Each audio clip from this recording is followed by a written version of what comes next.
a top-down approach as opposed to a bottom-up approach.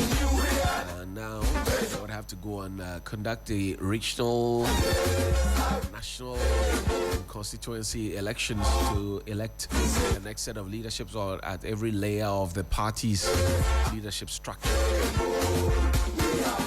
Post-primaries reconciliation moves are ongoing currently.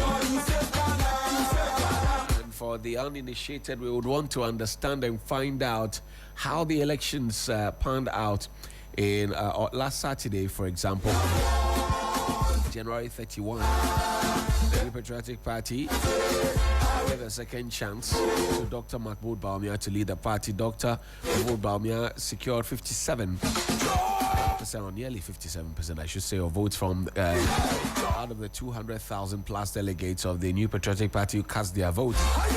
His closest challenger was Kennedy Japan, former member of parliament for Asin Central. Business mogul securing about 24% of the vote. Brian Champon followed closely.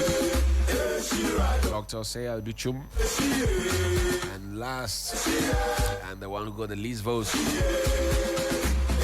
was Engineer Kwabena Ejapong. So we do know that Musa Dankwa also proud to that election, making certain research efforts on the ground. He enjoyed the results of the primaries better than the New Patriotic Party flag bearer. Secretary Director of Global Info Analytics, Musa Dankwa,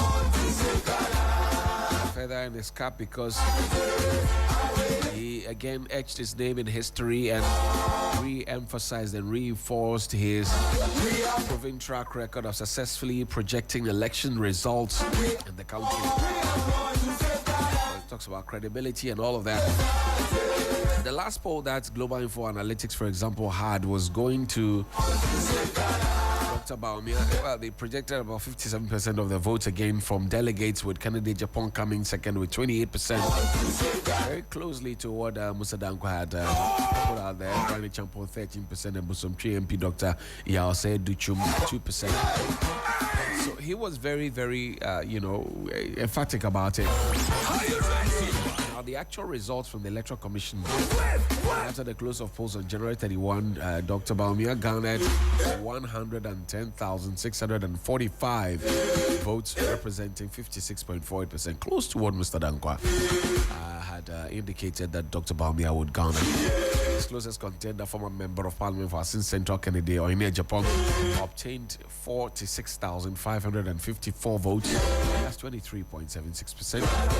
Dr. Brian Champon followed with 36,303 votes, representing 18.53%. Dr. Seya Duchum got 1,999, more like 1999. Do and die, no go like. It's 1%. And Kwabena Ejapong secured 402 votes, representing 0.21. That's how it went. Nana Dankwa Akufo-Addo, who's a former president of the Republic, who had also forced to be there at the NPP's headquarters post the elections, had a few words to share. He seemed very excited about the results of the NPP's presidential primaries that Dr. Bawumia had won. He was jubilant, and he spoke to the crowd, reassuring them of the confidence. You want to listen to him now.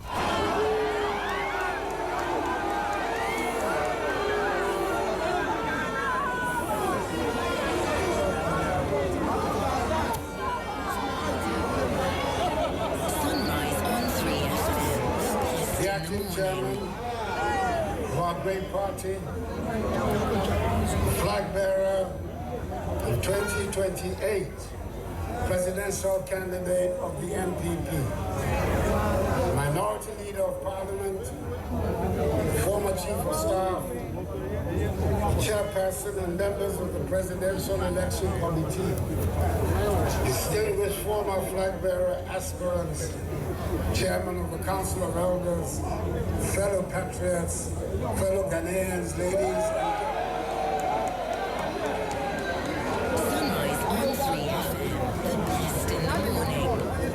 fellow patriots.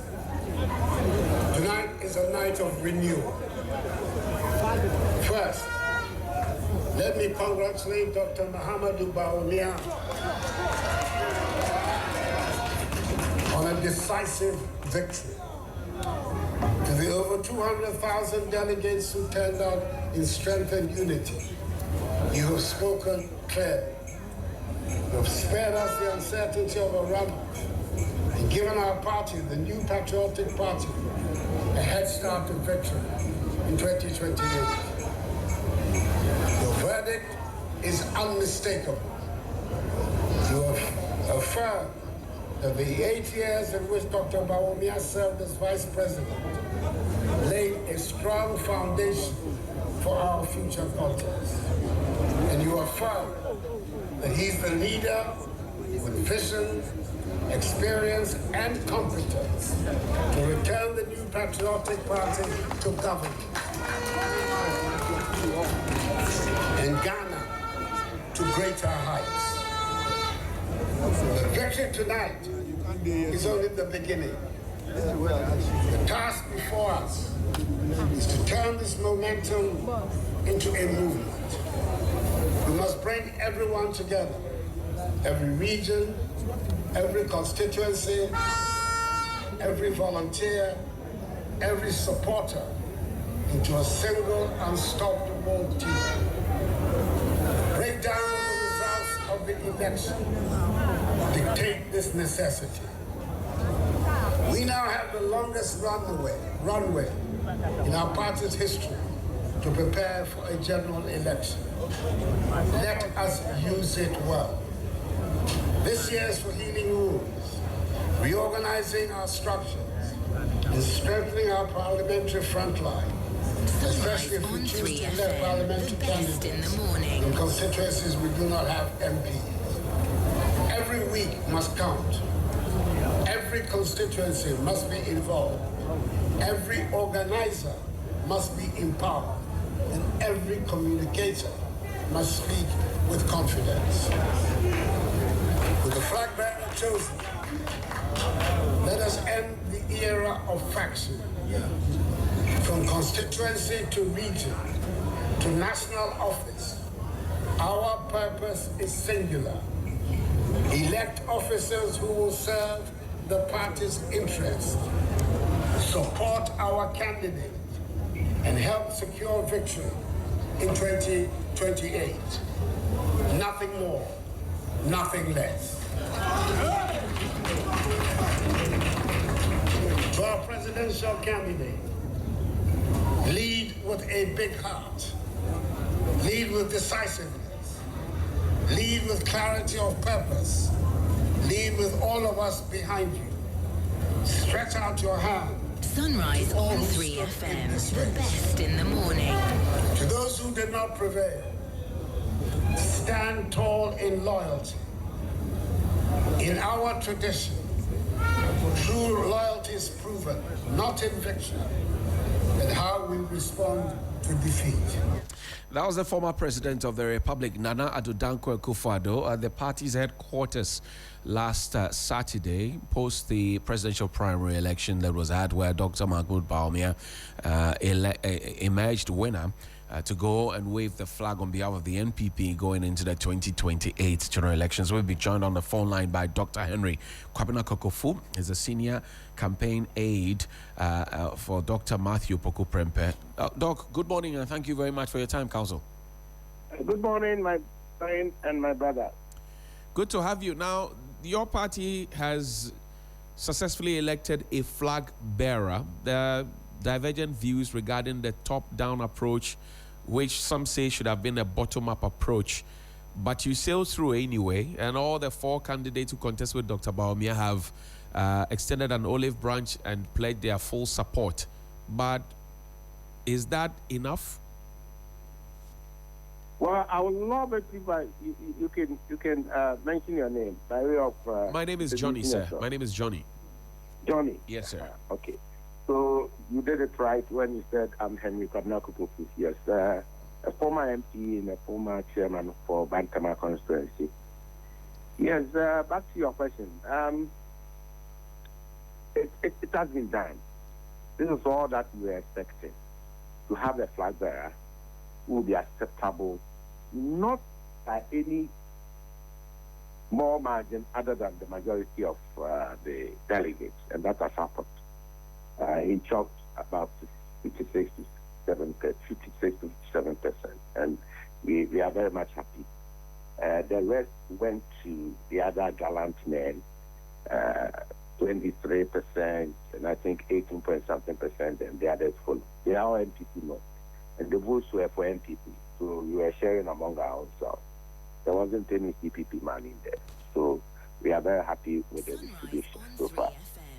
Having said that, it is important to thank God Almighty for having seen us through, and then also the committee that did oversee the entire process up to the event of voting, headed by lawyer Honorable Julose, a former MP for Bekwai, and also a former First Deputy Speaker. We thank them. He and his team did a good job. Again, we also need to thank the delegates from far and near who came around, those in the diaspora, those of us home. And I was happy to have gone back to my native Bantama to go and vote peacefully and successfully. We did all that. We also have to thank you, the media, both print and broadcasting, the social media operators, and all facets of news dissemination. You did very good work, and you engineered the conversation as around what was happening all over the country. Dr. Mahmoud Bawumia emerged the victor, but the victory belongs to all of us, including the 4 gallant men who could not make it this time around. And so unity beckons on us. No wonder our former leader and president, Nana Dankwa Akufo-Addo, gave that speech, and he admonished the flag bearer to extend the olive branch or the olive extending his hands, welcoming or inviting everybody on board. And he, Nana Dankwa Akufo-Addo, has pledged that all of us will rally behind Dr. Mahmoud Bawumia to deliver the ultimate for us, come 2028. So we are the grassroots that uninjured, we are emboldened, and now we have all the confidence that we need to bring back the party on track. Right. So we are set to work. Do you know if any whispers from the corners have indicated that Dr. Matthew Opoku Prempeh, Napo as is popularly called, will be maintained as the running mate for Dr. Bawumia, as was done in the 2024 general elections? I do not know. I haven't heard anything. And indeed, I do not want to know. The prerogative rests with Dr. Mahmoud Bawumia. And I think he must be given enough space and room to think through. For me, there's no need of ambushing or pressing. He knows more than enough to be able to choose who partners him. If it should be the old order, why not? If you want to change, that is also his right to do so. Even though in consultation with party leadership and other interested groups or other interested groups. So for me, it's too premature to start thinking through this. Once we initiate or begins the search for a running mate, I think we will all be around to either postulate, recommend, suggest, or whatever we may want to do. But for now, I want to put it to sleep that I, Kwabena Kufuor, is not aware of anything. Will Dr. Matthew Opoku Prempeh grab the opportunity if it's presented to him? Pardon? Will Dr. Matthew Opoku Prempeh accept the task if it is the opportunity is presented to him? Unfortunately, you are putting me in a state to think for 2 great men.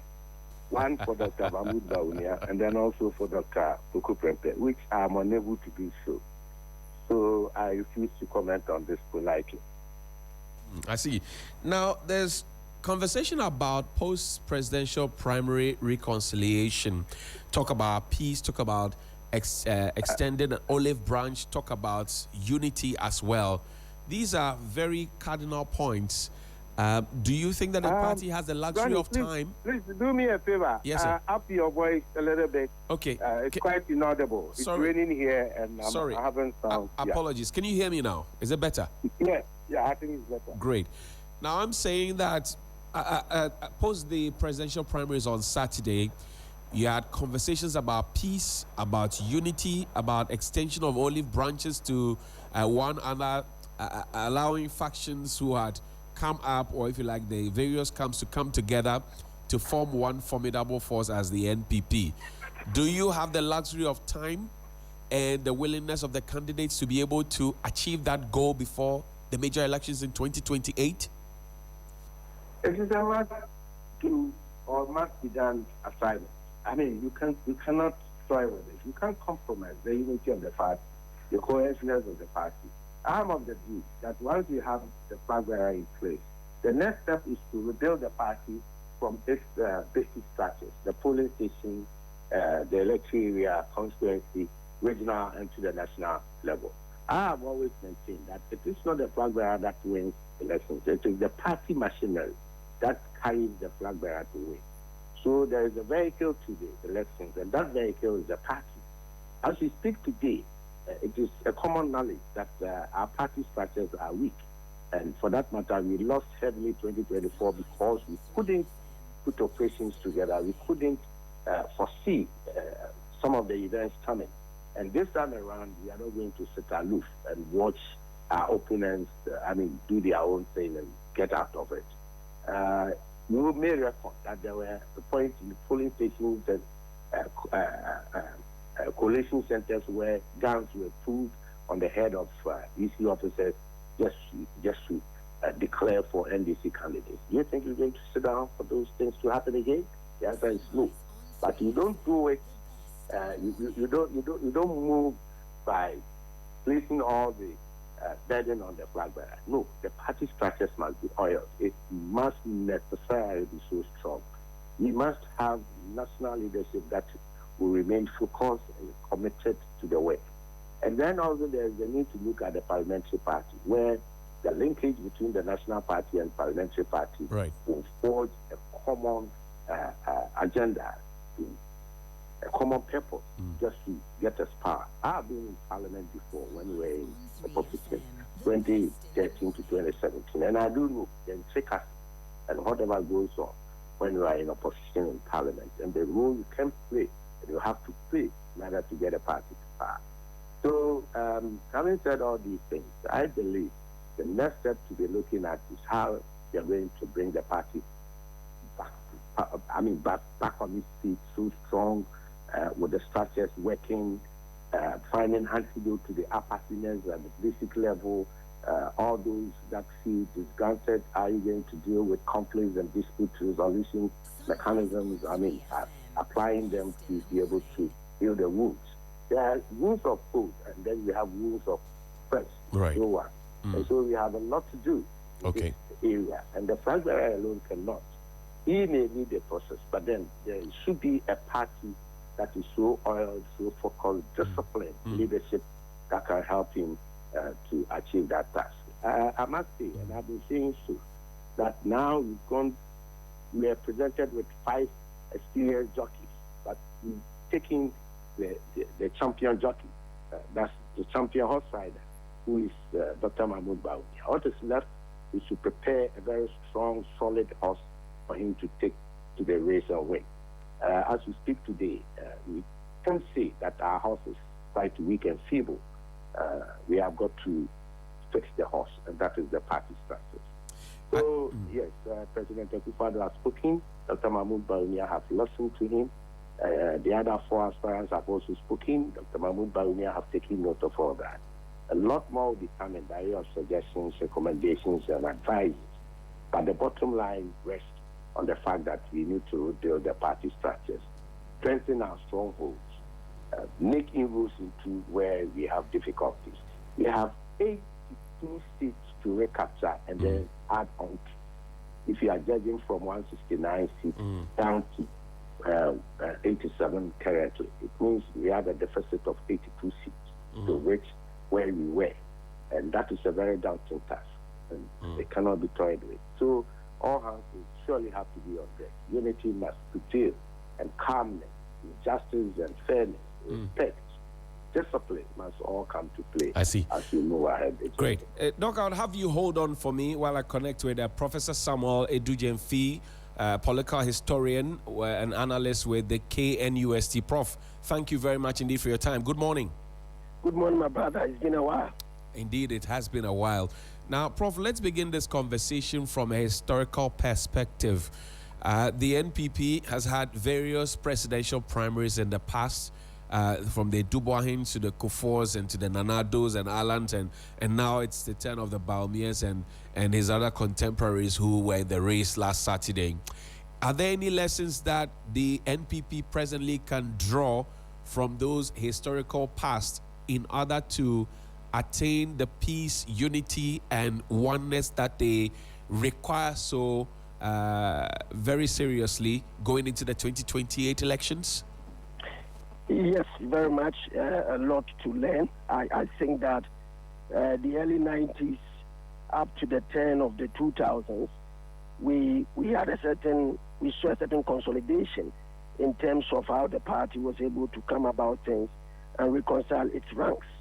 And we saw that transitioning, especially by the early part of the 2000s, how the party was also navigating its path toward the future.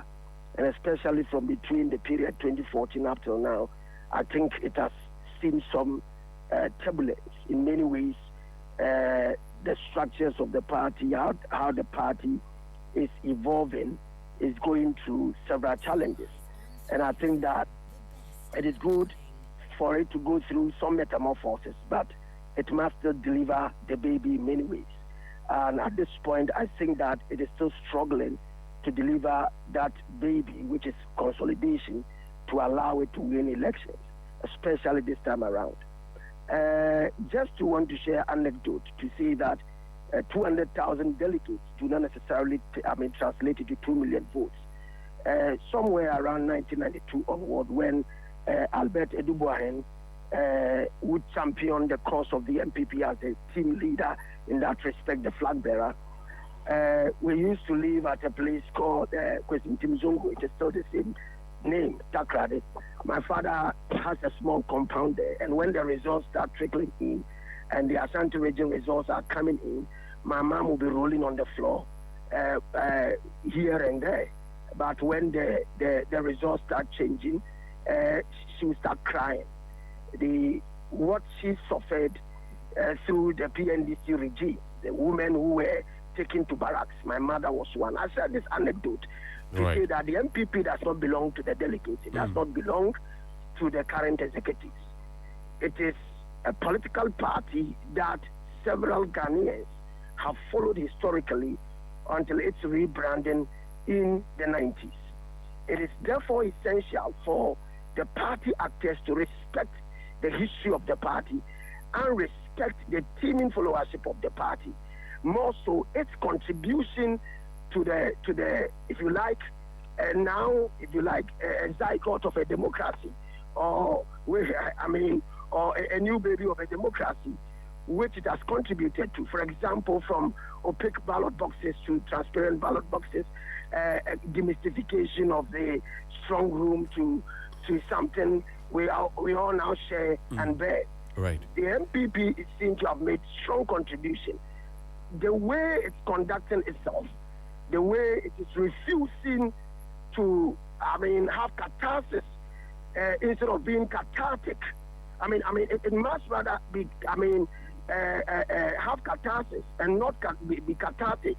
In this catatonic state, I think that the only antidote is for them to reflect on the past and to understand that it was unity and a common ideal that showed that they could deliver home better the public good, that allowed Ghanaians to resonate, that allowed their message to resonate and allowed Ghanaians to follow suit. If they continue on the trajectory of loggerheads, if they continue on the trajectory of acrimony and division, it will not suffice. Having said that, if you had a picturesque view or an aerial view of a forest, it may seem to you that it's a shade and everything is together. But if you venture into the forest, you see that every tree stands on its place, and some trees are closer to others than others. In that respect, I say that you may not have 100% unity, so to speak, but the party must have the right optics and must also have right internal mechanism to deal with their own internal conflictual situations, to allow it to make it more formidable going forward. I see. Now, I come to you on the question of unity, peace.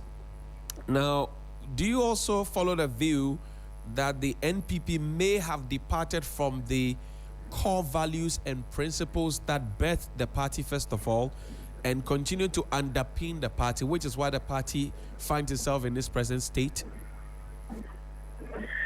Yes, I think maybe if not a vast departure, a marked departure would be.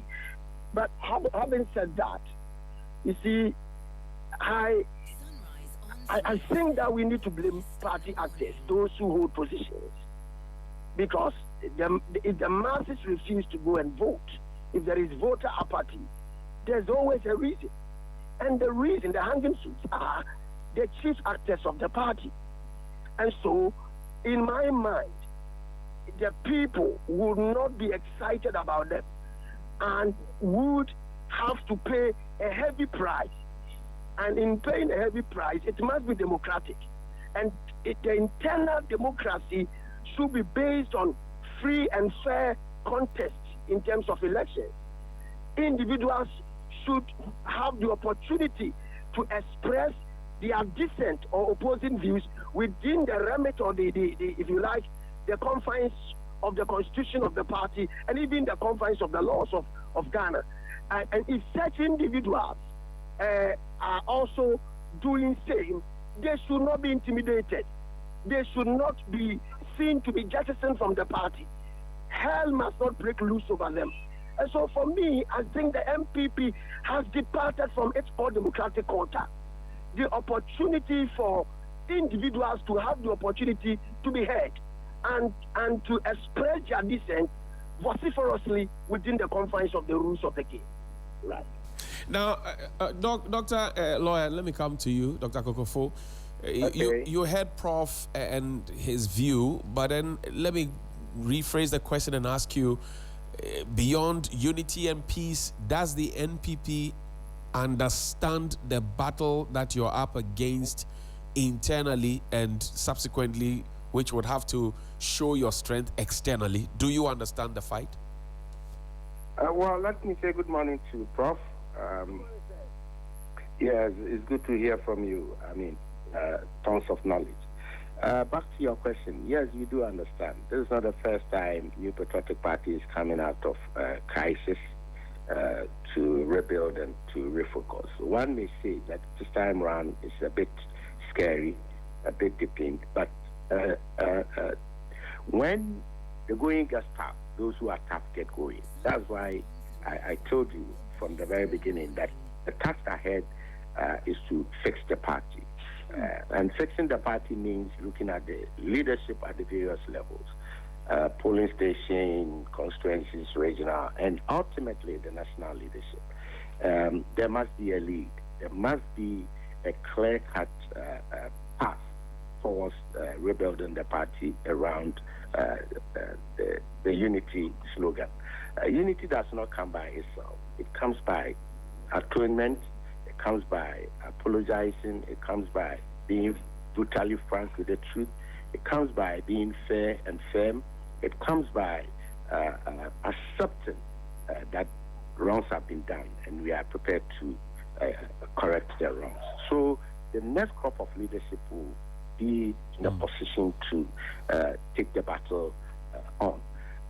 You may recall that the current acting chairman has openly and publicly stated that the current administration has failed the party And for that matter, he is calling for the dissolution of this entire national executive. He has said it on several occasions, and people think to agree with him. So going forward, the opportunity will be presented for national leadership, regional leadership, constituency leadership, and then the polling station leadership. One key area is to identify the causes of the apathy that set in and find an antidote to them. And I agree with Prof that the party does not belong to us, those of us who have had the privilege and the opportunity to be leading. The party belongs to an entire group of people who believe in development, development in freedom, those who believe in the core values of the NPP. What our forebears had thought was good for Ghana, that bound them together, brought them together, and got them in cohesion. So we cannot depart from those values and think that all will be well. We have got to revisit the calamities, that has befallen us years back, and then learn more lessons from. So you'll be able to chart a proper course, finding solutions to the challenges today. It can be done. We do understand. We know. Except that we may consciously, out of factionalism, out of greediness, out of self-interest, destroy the whole process. But going forward, I know people have learned lessons, and that we are all prepared to let bygone be bygone when reconciliation initiatives begins.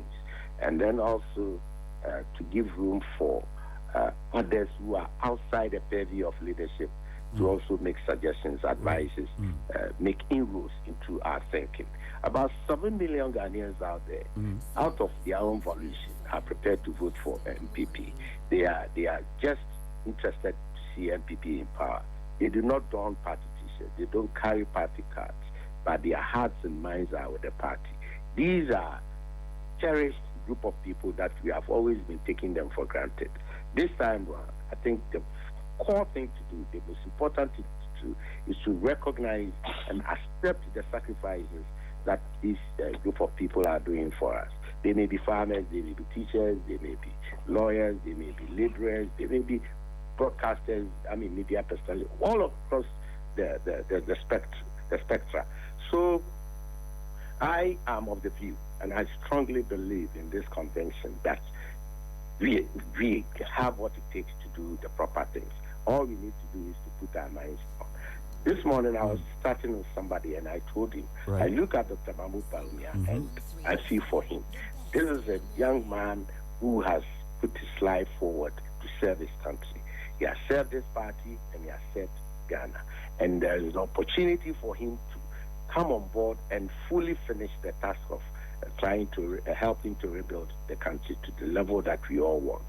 Any obstacles on his way, God has been clearing them one after the other. The major obstacle remains. That one I agree perfectly. Right. And it behoves on Ghanaians to either give the mantle to him or not. But we're going to rebrand him. We're going to reposition him. We're going to represent him to the people of Ghana and ask Ghanaians to look at him, value him, weigh him, and whatever they think, Ghanaians think needs to be done properly so they can accept him. We are ready and prepared to accept Doc, I know you want Dr. Bawumia to win the next general elections in 2028, but one Ghanaian who has been consistent in terms of polls and who also edged his credibility regarding the last primaries you had, he predicted rightly that Dr. Bawumia was going to win by a certain percentage point, and he got that exactly. It's Musa Dankwa. He has opined that per his research conducted not so long ago, that Dr. Bawumia would lose against any candidates the NDC presents. What do you say to that? I totally disagree with him, but I do not do so with contempt. Research, whatever, comes with time. Result comes with time. Today, it has been raining here where I am. It's Lagos. So if you take the temperature just now, you record a certain certain figure. In the afternoon or in the evening, when the sun sets in and it is shining again, the same spot, you may take the temperature and you have a different figure. Politics changes with time, and time changing and circumstances changing defines the dynamism in politics.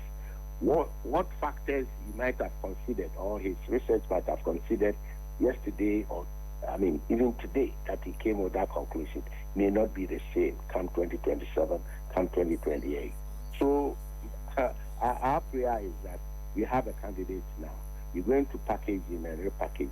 And these things have been said over and over. I remember during Kufuor's time, it was said all polls were against Kufuor. That time, Ben Efson was the champion of polls, if you don't remember. All polls That's right. were against Kufuor. All the halls were against Kufuor in 2000. That's and lo right. and behold, God made him to win. The Ghanaians accepted him. Then came Nana Addo Dankwa Akufo-Addo.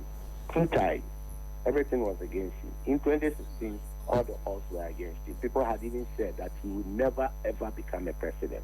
He's been cursed to become president. But in 2016, we saw all that happened. So it is, for me, it is not scary. It's no news if somebody should say and opine that Dr. Bawumia will not win. That is it.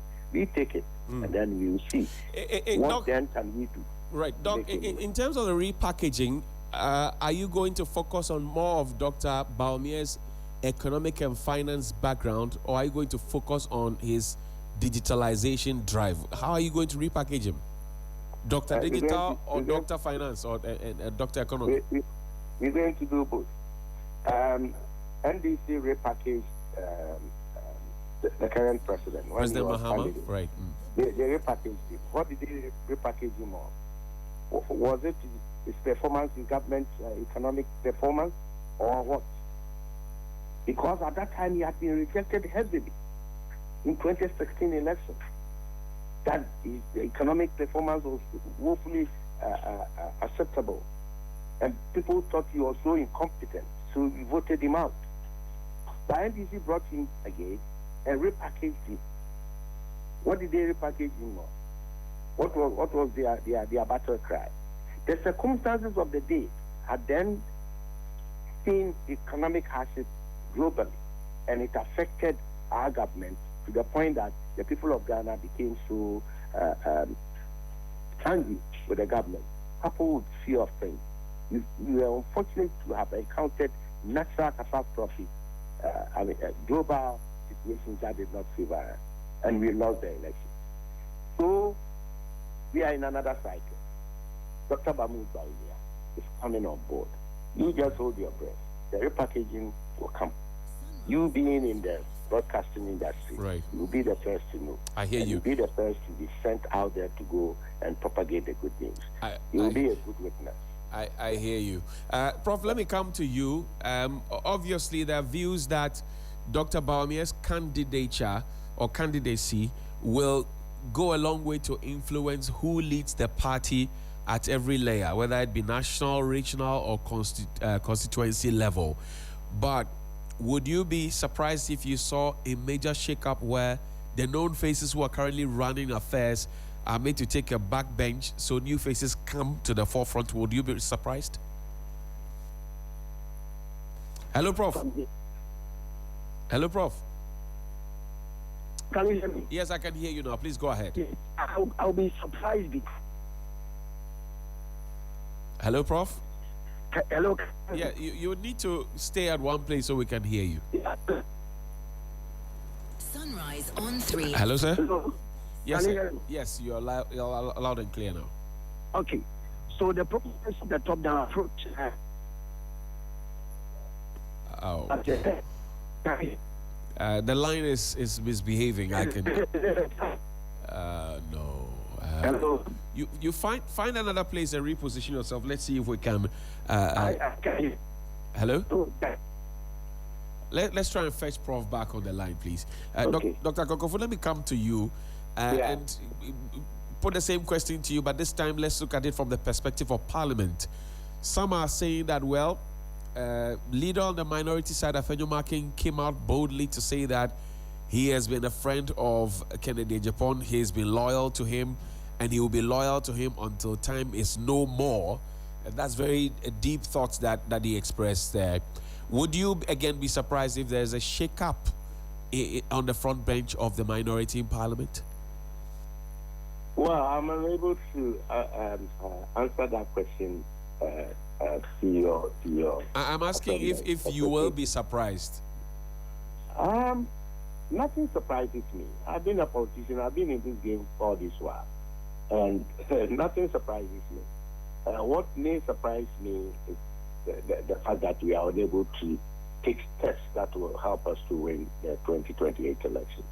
You know, we have a candidate now, but one may premise, may state that the current flag bearer may influence. I heard the question you asked, lawyer, if the choice of the flag bearer may influence leadership at the various level. That's right. And I want to address that one generally. Okay, sure. The Bawumia I know is not vindictive. The Bawumia I know will never ever want to indulge himself in acts that may jeopardize the unity of the party. Already is quite fragile, and he has the task of helping to rebuild the party at all levels. So he himself will not indulge in any actions or activities that may seem vindictiveness or victimization to the point of causing a shake-up or that. But we do have what we call no condition is permanent. We do have processes where leadership changes hands at all levels when it is due. So if per chance it should happen that way, that day, or we decide to keep people where they are, that day. But let me be brutally frank with you. Okay. The party in itself has a convention. Okay. Any time we go into polls and we lose. Right. We do not blame the flag bearer. Okay. Not at one point have we strongly blamed the flag bearer for losing elections. Right. That's how come we have the issue of repeating flag bearers. However, when we lose an election, we are quick enough to blame leadership, the party. That is how come Dangote was hailed when he won 2 elections successfully. Success. He won 2 elections, 2000 and 2004. And then Nana Ohinto came on board as General Secretary. He lost 2008, and we had to boot him out when we went to Kumasi. He said, "You've lost the elections. We cannot give the party to you again." Come in, then 2012 we lost. 2013 we went to Supreme Court and lost again. So we rushed to Tamale, where we had a congress, and we told Sir John and Jacobi Chabilante, the chairman, that you guys have failed us, so we are not going to give the party to you again. That's how come Engineer Kwame Japan and Paula Foucault, the chairman, came on board. So bottom line, you are saying that Stephen Team, Justin Kodwe from Pon, Nana Boache, and all the others would have to go because they lost the 2024 elections. Is that what I hear you say? Well, if the convention has to come to play, because I remember John Boadu having won 2016 with 169 seats. We gave him back the party in Koforidia, and we went to 2020 elections and we sort of nearly lost 137 seats. So people said 169 to 137, even though we've won, but that is not the results we wanted. So we asked John Boadu to take the back stage. And those who were coming in promised that they would do better. And today, from 137, we have 87 seats. We've lost 50 seats on the trot. Presidential, we had 51%. We ended up having 41%. So if the party thinking is to go, it's quite predictable. That's why come the delegates did not blame Dr. Mahmoud Bawumia as the flag bearer that lost the election. We have confidence in him. All that we are saying is that we must rebuild the confidence in the party leadership. So if that will mean that the current executive must go, so be it. We are refixing the party. We are rebuilding the party. And we cannot do so by departing from what we know, our convention. I thank you very where much. Party leadership are held responsible. I thank you very much. Dr. Henry Kwabena Kokofu Esquire is a member of the Dr. Bawumia campaign team. He's also senior aide to Dr. Matthew Poku-Prempeh. We're grateful for your time this morning, Doc. Thank you, my brother. Grateful. And Prof, you have the final word on this. The question is, will Dr. Bawumia's candidacy or candidature influence who leads the party at every layer, national, regional, constituency, branch level? Yes, I think that based on the top-down approach and the kind of results we've seen, potentially he's going to have some key people in there whom he would have baptized and introduced as his sons or daughters in whom he's well pleased, and that may suffice. Having said that, if there are any disruptions, it will inure to the benefit of the NPP, because the people must have the opportunity to elect individuals they can throw their weight behind and go to the grounds and homes to campaign for. In the absence of same, it may lead to apathy even on the field. And I think that it is very important for them to allow for, a proper open competition that allows the democratic credentials of the party to gel. As it stands, I still feel that the top-down approach may deliver some outcomes. Right. Prof, I thank you very much indeed for your time. Professor Samuel Edudjemfi is a political historian with the Kwame Nkrumah University of Science and Technology. Join us here on Sunrise on 3FM 92.7. It's 22 minutes after 9. After this, we will talk about the price floor mechanism that has been championed by some individuals, saying that, well, the NPA, the National Petroleum Authority, must strike out the price floor or price mechanism to ensure that fuel becomes much more cheaper than it is presently. Ghanaians are jubilant that fuel prices have gone down, but Oliver Twist would ask for more. The regulators on the side too have said that, well, we cannot take off this floor price mechanism, because if we do, then we will get into a certain abyss where we'll be dipping and dipping and dipping, and fuel price, as they say in P, you're either on the left or on the right. Don't be Mutromoju. Don't be in the middle.